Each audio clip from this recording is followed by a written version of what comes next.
So the Chapter 9 lecture is on the importance of using language effectively. This chapter is going to talk about the importance of making sure that your word choices and usages are both successful and accurate, because if you don't use language successfully, if you don't use the right type of language or the right word choices, you risk losing your audience. So the chapter starts off by talking about the four main meanings of language. So you have the symbolic meaning, the arbitrary meaning.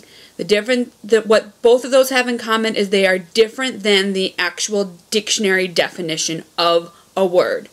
So, for example, if we were to take the word love, if we were to talk about the dictionary meaning or the denotative meaning, it would have several, but one of them would be an expression of caring between two individuals. However, the term love also has many symbolic meanings and many arbitrary meanings. So symbolic meanings could be how you could represent love with a heart, how you could represent a love with a hug or a kiss or a wedding ring. All of those different symbols represent love, but it's not the explicit word love. Also, love is an arbitrary word because the love I share for somebody is different than the way that my brother shares a love for somebody. Because it's arbitrary, that means that how I understand love is different than how other people understand love. So if you're using a word like love in your speech, you have to be careful and make sure that you give an explicit definition so that people aren't applying their own arbitrary, symbolic, or connotative meanings. So connotative is kind of the opposite of denotative in that it is the emotional and personal reactions you might have to a word. So the example I use for this to show the difference between denotative and connotative is a term like gay. The denotative meanings are things like happy or a homosexual relationship, but connotative, a lot of people use it to represent being stupid or being dumb or being unpopular. So they say things like when somebody slips and falls, they go, or says something feminine. If a guy says something feminine, somebody else might respond with, "Don't be gay," or "That's so gay." I don't agree with that. I feel like it's very derogatory, and I feel like it's very different than the denotative meanings and what the words should mean and represent. But in our culture, the term gay has very distinctly different denotative and connotative meanings. I'm personally hoping that someday the connotative meanings will be more closely related to what the actual definition of that term means. So in order to understand why we are spending an entire chapter talking about language, we should understand what makes language so important. So besides just giving meaning, so if you look at a thing that you drive that has 4 doors or 2 doors, depending on what you're talking about, 4 wheels, in order for everybody to understand that I'm talking about a car, we have to have a word in our language that means car.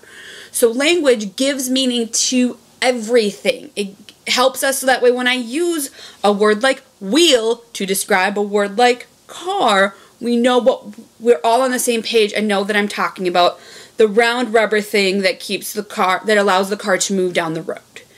So even in defining something, we're using more words that have more meanings. So without language, it'd be very difficult to communicate anything because we would have trouble having standardized meanings for objects or certain things. Also, it establishes culture. So in some cultures, some words mean one thing, and in other cultures it means other things. It establishes culture in that, depending on what language you're choosing to speak, that's going to help establish a culture. And it also establishes likeness. So there are slangs or colloquialisms that certain groups of people use that other people that are not a part of that group might not be able to understand it. So the perfect example of that is if I was to go to my mother, who is 62 years old, be like, "Hey mom, YOLO," she would have no clue what YOLO means. When I first heard that phrase, I am 30 years old, so when I first heard that phrase, I had no idea what it meant because I was not part of the culture that coined the phrase, "You only live once, YOLO." So it establishes culture. And then lastly, it establishes power structures because it creates meanings, it brings people together, can persuade you to act in a certain way. Language also establishes who is valued above others. So I'm a teacher, you are a student, and those two words, teacher, student, using them as language creates a power structure. I try to run my classes in a more community atmosphere where I say I learn from you almost as much as you learn from me, and that changes that power structure. Even though I'm still the teacher who assigns the grades and you are still the students who earn the grades, at the same time, I am looking forward to everything that you can teach me about your lives, about your world that I do not know about. That you have more power in your background and in your understanding of the world that I will never be able to understand it the same way you do. So that means in that instance, you have more power than I do. Then it goes on to tips for using language effectively. This is probably in a nutshell, the most important part of this chapter to keep in mind when writing your speech. So the first thing is to be aware of words that you choose to use that other people may not understand. So be wary of jargon. So what I like to talk about with that is if you are a nurse giving a speech to other nurses, you can use terms that other nurses are going to understand. Or if a doctor's talking to a nurse and talks about hemoglobin levels and cardiac infarctions, and I'm just literally pulling words out of the air that I know from when I watch Grey's Anatomy, the nurses and other doctors are going to understand those. But if you go to your patient and tell them you suffered from a cardiac infarction, they're probably not going to understand what you're talking about. But then if you were to say you had a minor heart attack, now all of a sudden you've removed that jargon and you've put it into a way that both the doctor and the patient can understand what's going on. So jargon is not bad. Jargon can be used in your speeches. However, if you are not giving a speech to people who are already privy to that jargon, you're going to lose them unless you identify or define the jargon you are using. So my perfect example of that is if I was to give a speech about my pedagogical beliefs of the classroom. A lot of you are going to say pedagogical? What's going on here? What do you mean? But then if I was to say pedagogy or pedagogical, all that means is the art of teaching, the study of teaching. So now I'm going to give a speech about how the role I believe that the teacher or the art of teaching belongs in the classroom.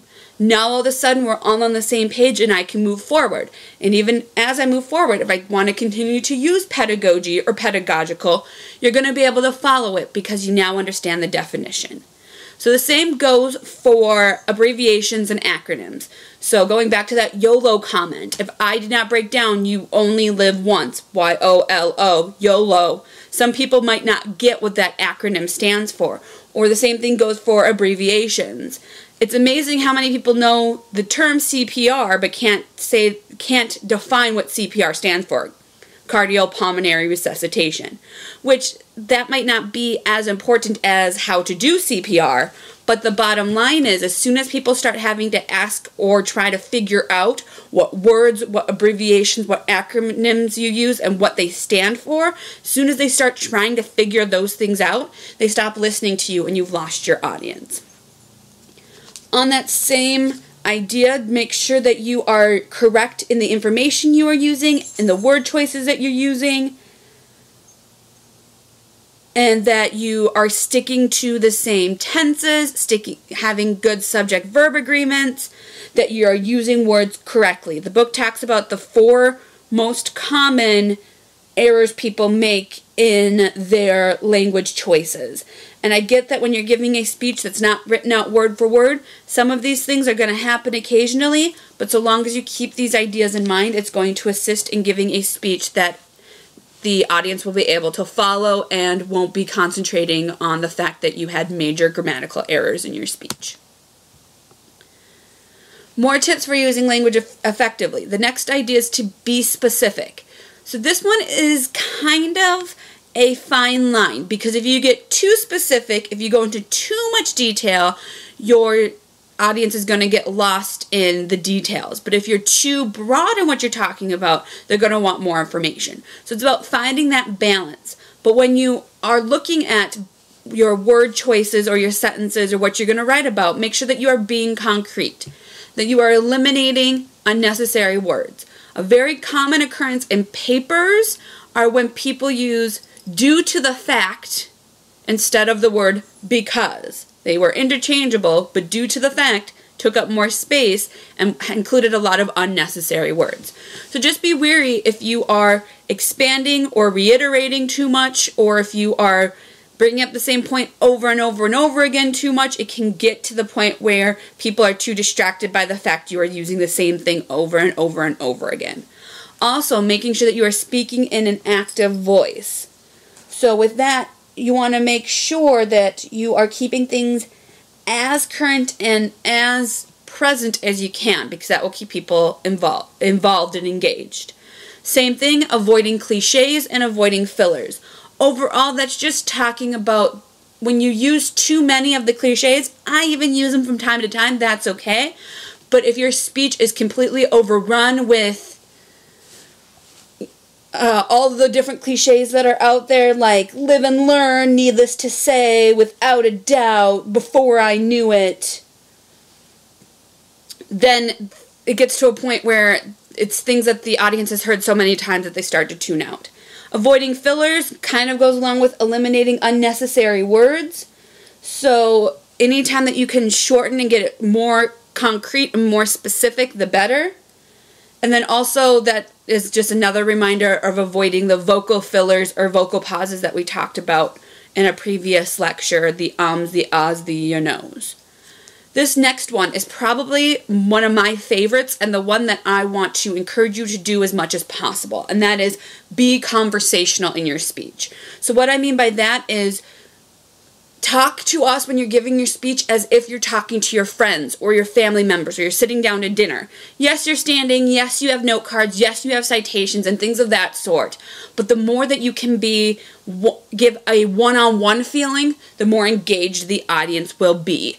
So the more conversational you can make your speech, the more dynamic it's going to be, and the more interested the audience is going to be in what you have to say. The next one is also important, but it's one I feel like we've covered quite a bit, and a lot of it's obvious. Be appropriate. So avoid biased language, avoid slurs, avoid cursing, avoid things that are going to turn your audience off, avoid stereotypes, avoid anything you think can potentially offend the audience, because as soon as you've offended the audience, you've lost the audience. Then the last point here is to be distinctive. So the more unique your speech is, the more likely it is to be understood. So tips for boosting your distinctiveness. Use vivid language. So anytime you can appeal to the senses, especially in your stories or in your supporting points. Or the more you can enhance your language by using tropes. So if you're wondering what tropes are, you can see them on page 205. So things like similes and metaphors and personification, oxymorons, hyperboles, irony, onomatopoeia, rhetorical questions. The more you use those, the more it's going to engage and draw in the audience. And then making sure that you use any speech devices that you can have. So any of the different schemes that are out there, like repetition, assonance, alliteration, parallelism, antithesis, anastrophe, asyndeton. All of those are listed on page 207. Anytime that you can use schemes or tropes or appeal to the senses, anytime you can use something different along those lines, it's going to draw in the audience and make them want to pay attention to what you're saying. So overall, this chapter is just about the words you want to use when you are writing your speech that are going to be interesting, non-offensive, engaging, and then presenting those with as conversational of a tone as you can. All of this will assist in you giving a successful speech. The next chapter is going to continue on with the presentational delivery aspects of your speech.